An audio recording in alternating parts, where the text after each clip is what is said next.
sebagai moderator yang akan memandu jalannya debat pada hari ini. Debat kali ini mengusung topik desentralisasi dan otonomi daerah. Di sisi kanan, saya telah hadir tim pro dan di sisi kiri sebagai tim kontra. Sebelumnya, izinkan kami memperkenalkan diri terlebih dahulu. Saya Octaviana Eka Pratama sebagai pembicara satu dari tim pro. Saya Jacinta Mamajiana selaku pembicara kedua. Saya Siti Subaidah Nurrohia selaku pembicara tiga. Kami dari tim kontra. Saya Erlina Rahmawati sebagai pembicara satu. Saya Faiza Omarifah Sanoso sebagai pembicara dua. Saya Enda Sujaini sebagai pembicara tiga. Baik, selanjutnya dari masing-masing tim silahkan menyampaikan materi dan argumennya. Izinkan kami memaparkan materi terlebih dahulu. Jadi kami dari tim pro dengan tegas mendukung mosi desentralisasi dan otonomi daerah adalah pilar penting untuk memperkuat demokrasi lokal dan meningkatkan kualitas pelayanan publik. Kami percaya bahwa desentralisasi merupakan amanat reformasi yang mengembalikan hakikat kedaulatan di tangan rakyat. Bukan hanya di tingkat pusat, tetapi hingga ke pelosok daerah. Otonomi daerah adalah instrumen kedaulatan ini. Untuk yang mosi satu yaitu otonomi daerah memperkuat demokrasi lokal, benar atau justru membuka peluang korupsi daerah. Argumen kami, otonomi daerah mutlak memperkuat demokrasi lokal, yang mana satu, peningkatan partisipasi dan akuntabilitas lokal. Otonomi daerah mendekatkan pengambilan keputusan kepada masyarakat. Ini memungkinkan masyarakat untuk berpartisipasi lebih aktif, mengajukan kritik dan mengawasi jalannya pemerintahan secara langsung.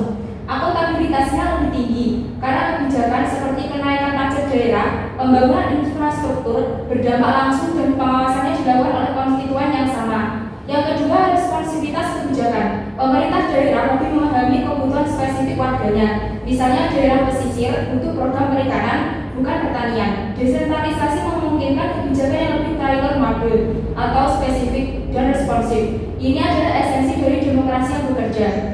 Yang ketiga, korupsi bukan cacat sistem, tapi cacat moral. Tujuan bahwa otonomi membuka peluang korupsi adalah logikal fallacy. Korupsi adalah tindak pidana yang bisa terjadi di mana saja, baik di pusat, sentralisasi maupun di daerah atau desentralisasi. Sistem otonomi justru menyediakan mekanisme check and balance yang lebih berlapis, seperti pusat, provinsi, DPRD, dan masyarakat, untuk mendeteksi korupsi. Fokus kita seharusnya pada penguatan KPK, pengawasan DPRD, dan transparansi anggaran, bukan menarik kembali hak otonomi rakyat. Kemudian mosi 2, apakah pilkada langsung lebih demokratis dibanding pilkada oleh DPRD?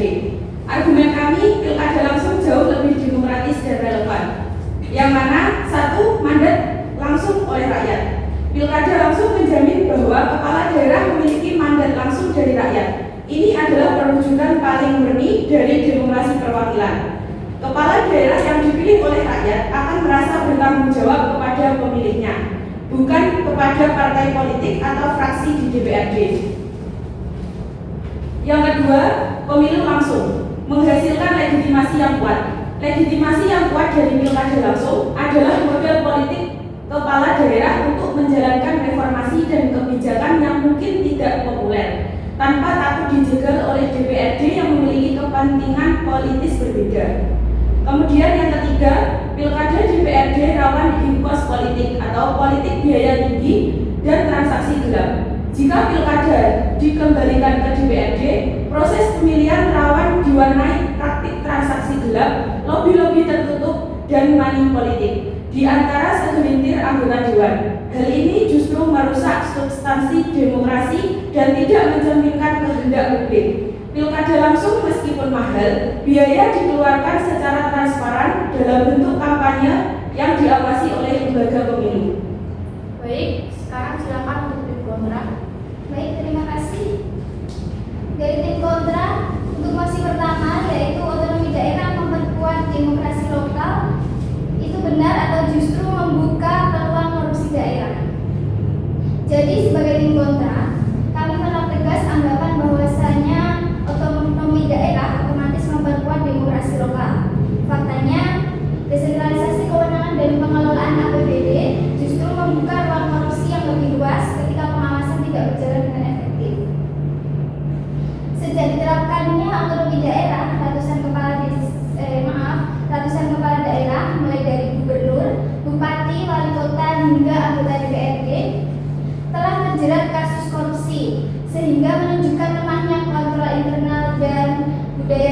birokrasi yang masih rentan terhadap penyalahgunaan wewenang. Data terbaru memperkuat kekhawatiran tersebut.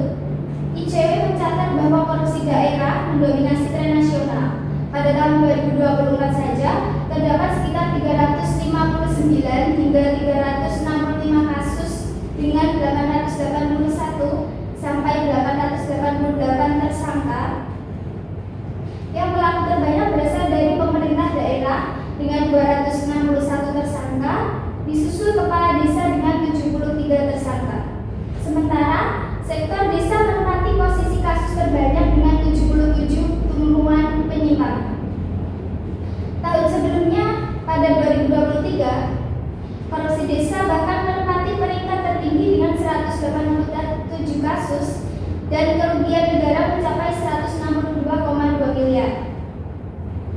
Lonjakan ini dipicu oleh implementasi Undang-Undang Desa Nomor 6 Tahun 2014 yang mengalirkan dana besar ke desa tanpa pengawasan yang memadai, sehingga praktik seperti markup proyek infrastruktur oleh kepala desa sangat mudah terjadi. Hal ini mengharuskan KPK merevisi Undang-Undang Otonomi Daerah, yaitu Undang-Undang Nomor 23 Tahun 2014 sebagai langkah korektif untuk memperkuat sentralisasi pengawasan. Kemudian selain itu, otonomi daerah cenderung melemahkan birokrasi lokal akibat rendahnya kapasitas SDM birokrasi daerah. Dampaknya terlihat dari lebih dari 3.200 proyek yang mangkrak dengan nilai kerugian sebesar 129 triliun. Data ini kami dapat dari BPKP tahun 2024 yang membuka ruang luas bagi praktik kolusi, korupsi, dan nepotisme. Evaluasi Kemendagri menunjukkan bahwa dari 546 pemerintah daerah, hanya sekitar 57 daerah atau 10-12% yang dinilai berkinerja baik dalam menjalankan otonomi daerah. Bahkan sekitar 80% daerah masih bergantung pada dana pusat yang menandakan rendahnya kemandirian fiskal dan lemahnya pelaksanaan otonomi. Rendahnya kinerja tersebut dipicu oleh kapasitas birokrasi yang lemah. Data Kemenpan RB pada tahun 2023 mencatat sekitar 60% ASN daerah belum memiliki kompetensi audit yang memadai, sehingga memicu markup RAB sebesar 20-50% dan nepotisme kontraktor. ICW pada tahun 2023 juga mencatat 187 kasus korupsi desa dengan kerugian negara sebesar 162 miliar yang banyak berujung pada proyek infrastruktur mangkrak akibat lemahnya pengawasan. Lemahnya kapasitas birokrasi daerah juga tercermin dalam Indeks Reformasi Birokrasi atau IRB, di mana sejumlah kabupaten atau kota di Jawa Barat pada 2018 mencatat skor sangat rendah, bahkan 0. Hingga 2024 sampai 2025, meskipun partisipasi pengisian IPK telah melampaui 95%, hanya sekitar 20% daerah yang dinilai efektif menjalankan otonomi daerah. Dengan demikian, otonomi daerah di Indonesia masih menghadapi persoalan struktural yang justru melemahkan akuntabilitas, pelayanan publik, dan kualitas demokrasi lokal. Kemudian masih 2, apakah pilkada langsung lebih demokratis dibanding pilkada oleh DPRD? Kami, tim kontra, dengan tegas menolak mosi bahwa pilkada langsung lebih demokratis dibandingkan pilkada oleh DPRD. Pilkada langsung bukanlah puncak demokrasi, melainkan bom waktu untuk polarisasi, instabilitas, dan pemborosan sumber daya keuangan negara. Mengapa demikian? Yang pertama, pilkada langsung membutuhkan biaya yang sangat besar. Pilkada langsung ada skandal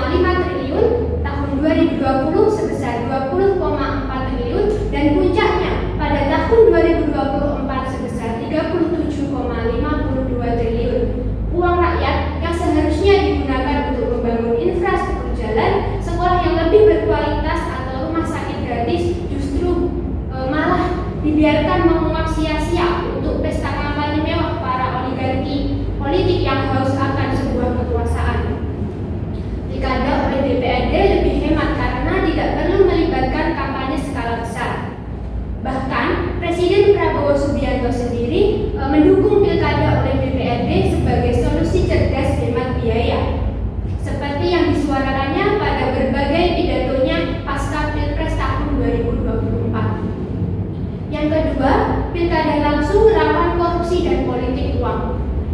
Data KPK menunjukkan lonjakan kasus korupsi kepala daerah pasca pilkada langsung karena biaya kampanye per calon sering tembus miliar rupiah. Hal inilah yang mendorong mereka melakukan korupsi dan politik uang. Yang terakhir, legitimasi dan representasi. DPRD sebagai wakil rakyat yang dipilih secara demokratis dapat memilih kepala daerah dengan pertimbangan yang matang. Hal ini menghindari polarisasi emosional dari kampanye langsung. Undang-Undang Dasar 1945 hanya mensyaratkan pemilihan secara demokratis tanpa wajib langsung, sehingga pilkada oleh DPRD tetap memenuhi prinsip kedaulatan rakyat melalui perwakilan.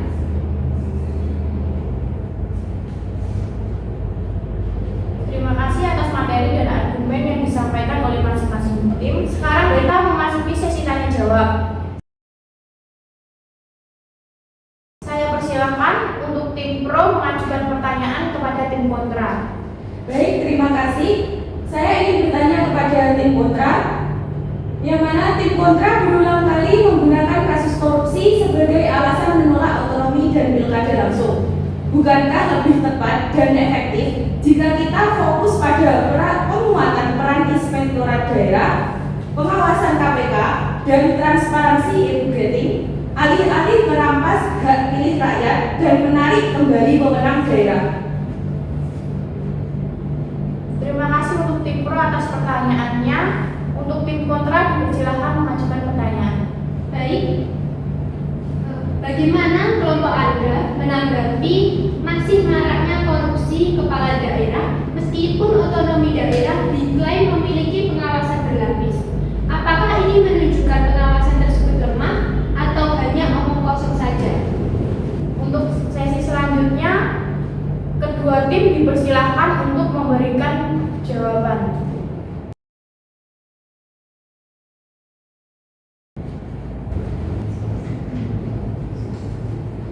Silakan untuk tim pro menanggapi pertanyaan dari tim kontra.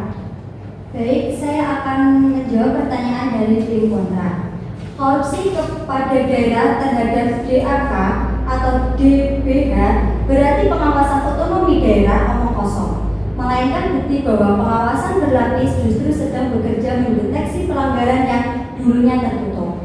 Di mana banyaknya kasus yang terungkap menunjukkan transparansi dan fungsi kontrol BPK, KPK, dan masyarakat tetap berjalan meskipun harus disempurnakan.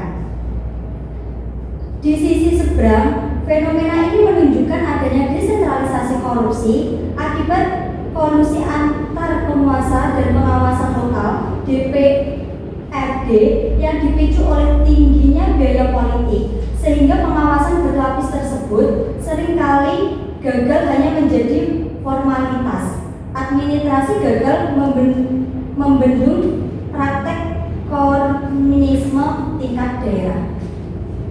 Baik, selanjutnya untuk tim kontra menjawab pertanyaan dari tim pro. Baik, saya akan menjawab pertanyaan dari tim pro. Dalam praktiknya, inspektorat daerah tidak independen karena berada di bawah pengawasan kepala daerah yang justru harus diawasi. Sementara itu, KPK memiliki keterbatasan jangkauan dan tidak mungkin mengawasi ratusan daerah secara intensif. Selain itu, e-budgeting dan transparansi hanya efektif di daerah yang birokrasi dan SDM-nya kuat. Fakta di lapangan menunjukkan bahwa banyak daerah yang masih lemah secara administratif, sehingga teknologi justru dimanipulasi untuk melegalkan korupsi, bukan mencegahnya. Kemudian, pilkada langsung juga memicu politik budaya yang tinggi, yang mendorong kepala daerah melakukan korupsi untuk mengembalikan modal politik. Demikian debat pada hari ini. Saya mengucapkan terima kasih kepada kedua tim yang telah menyampaikan pertanyaan dan jawaban secara argumentatif dan tertib. Semoga debat hari ini dapat menambah wawasan kita semua dan melatih kemampuan berpikir kritis. Saya selaku moderator memohon maaf apabila terjadi kesalahan dalam memandu debat. Wassalamualaikum warahmatullahi wabarakatuh. Waalaikumsalam warahmatullahi wabarakatuh. Silahkan untuk kedua tim berjabat tangan.